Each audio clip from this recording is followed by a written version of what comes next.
Você já imaginou o que aconteceria se tudo o que você sonhasse virasse realidade? Eu acho que nesse momento você teria poderes tipo Superman, ou então você estivesse rico porque assaltou um banco, ou talvez o seu quarto tivesse virado uma nave alienígena onde o Bob Esponja é o comandante e vocês estão indo para a sala do tempo lutar Kung Fu com o Homer. Claro, o que vocês tinham pensado que era? Tá bom, vai.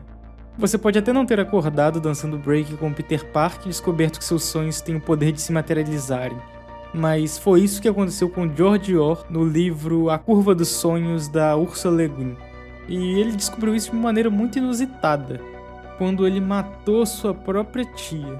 Tá, ele não matou a sua tia de fato, ele sonhou que ela tinha morrido. Mas se ele tem o poder de fazer os sonhos se tornarem realidade, então, na realidade ele que matou a tia? Não sei o que vocês acham. E é claro que ele ficou traumatizado depois disso, quem não ficaria? Tipo, quem vai perguntar sobre as namoradinhas agora? Então ele foi até a farmácia e comprou vários remédios para que ele pudesse dormir sem sonhar. Ele não queria mais sonhar e correr o risco de fazer alguma outra besteira com alguém. Mas com o tempo esses remédios pararam de fazer efeito. Ele teve que começar a tomar cada vez mais. Então chegou um momento que ele foi até a farmácia completamente chapado porque ele tomou muito remédio. E claro que as pessoas desconfiaram e chamaram a polícia para ele achando que ele estava drogado. Mas como tomar remédio para dormir não é crime, ele teve apenas que fazer um tratamento voluntário numa clínica psiquiátrica. Claro que esse voluntário deles é meio que obrigatório, né? Porque se ele não aceitasse, ele ia ser preso e ia ter que fazer o tratamento de todo jeito. Só que agora é obrigado, então a diferença de voluntário para obrigatório era quase nenhuma. Foi aí que ele conheceu um médico chamado Harber, que na hora que ele chegou lá achou que ele era doido, que ele estava apenas com medo de sonhar e que era tudo coisa da cabeça dele. É claro, eu acho que ninguém acreditaria numa pessoa que chegasse e falasse que os sonhos se tornam realidade. Então ele usou o ampliador, que era uma máquina que ele construiu, para fazer o George sonhar imediatamente assim que ele dormisse. E para fazer o George dormir, ele utilizou de hipnose. Aí ele conseguia dar a sugestão de quais sonhos o George deveria sonhar, e ele imediatamente, por causa do ampliador, iria dormir, apagar e já entrar no estado onde as pessoas sonham. E em uma das sessões ele percebeu que o George falava a verdade e que os sonhos dele realmente moldavam o mundo e moldavam a realidade. E claro que ele ficou desesperado e estava duvidando até mesmo da sua própria sanidade. Mas depois que ele percebeu que existia uma pessoa que era capaz de moldar a realidade, ele enxergou George como uma ferramenta capaz de realizar os desejos dele e melhorar o mundo, livrando o mundo do racismo, das guerras, da fome. Ele começou a sugerir para o George que sonhasse vários sonhos que beneficiaria ele e o mundo na visão dele. E essa dinâmica é bem interessante porque me lembra muito o que acontece na vida real, principalmente pela ambiguidade que essa palavra sonhos pode gerar. Muitas das vezes a gente acaba sonhando os sonhos de outra pessoa. Quem nunca, por exemplo, já quis ser médico apenas pela pressão dos pais ou de algum familiar, ou quis passar em tal faculdade porque alguém falou que era bom, ou até mesmo quis viajar para tal lugar porque alguém falou que era para lá que você deveria viajar. A gente está o tempo todo vivendo expectativas que não são nossas e criando sonhos na nossa cabeça que não são realmente sonhos que nós queremos para nós mesmos, mas são sonhos que outras pessoas projetaram na gente.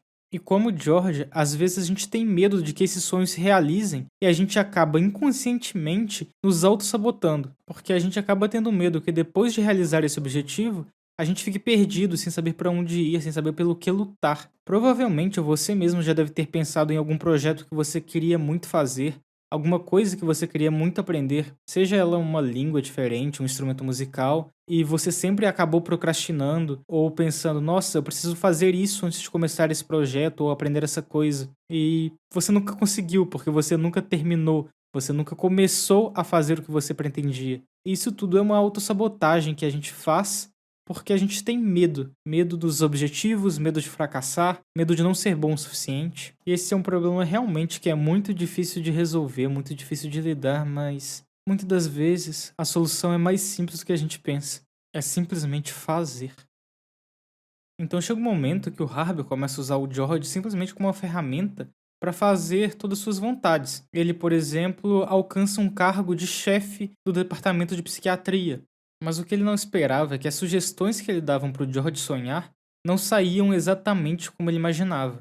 Quando ele deu a sugestão para que o George acabasse com o racismo no mundo, todas as pessoas ficaram com a pele cinza. Assim não existiria diferença de cor e, consequentemente, não existiria o racismo. Mas junto com isso, ele eliminou a diversidade que existia no mundo e boa parte da cultura que a pele das pessoas agregavam a ela. Porque quando o George fazia uma mudança no mundo, essa mudança não simplesmente acontecia, mas ele criava uma nova realidade onde toda a história, desde o início, era moldada para que aquilo pudesse fazer sentido. Se ele sonhasse, por exemplo, que existia um cachorro rosa, toda a história, desde o período Pleistoceno, seria alterado para que um cachorro rosa poderia existir de maneira natural, sem nada artificial precisar acontecer. E todas as pessoas do mundo, exceto o George, a pessoa que estava com ele quando a mudança aconteceu, vão se lembrar somente dessa nova versão da realidade. Isso é uma coisa interessantíssima porque o George, depois de tanto sonhar com novas realidades, ele ficou sem saber o que era real e o que era fruto dos sonhos dele.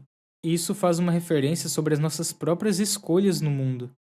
Você já parou para pensar que toda escolha que você faz abre uma outra realidade? Um outro mundo que só poderia existir se você fizesse aquela escolha naquele momento? Talvez exista uma pessoa que você goste muito, por exemplo, e que você só conhece ela porque você fez a escolha de estar no local onde você pôde conhecer ela. Ou então aquele seu amigo que você conheceu no jogo, que você não teria conhecido se você não tivesse escolhido jogar naquele momento e naquela hora. E é engraçado que a gente nunca sabe o que nossas escolhas vão ocasionar. Quem nunca esteve no banho e lembrou daquela discussão que teve lá atrás e pensou algo do tipo: nossa, se eu tivesse respondido essa coisa eu teria acabado com ele. A gente pensa que se a gente tivesse respondido diferente, talvez as coisas tivessem sido um pouquinho melhor.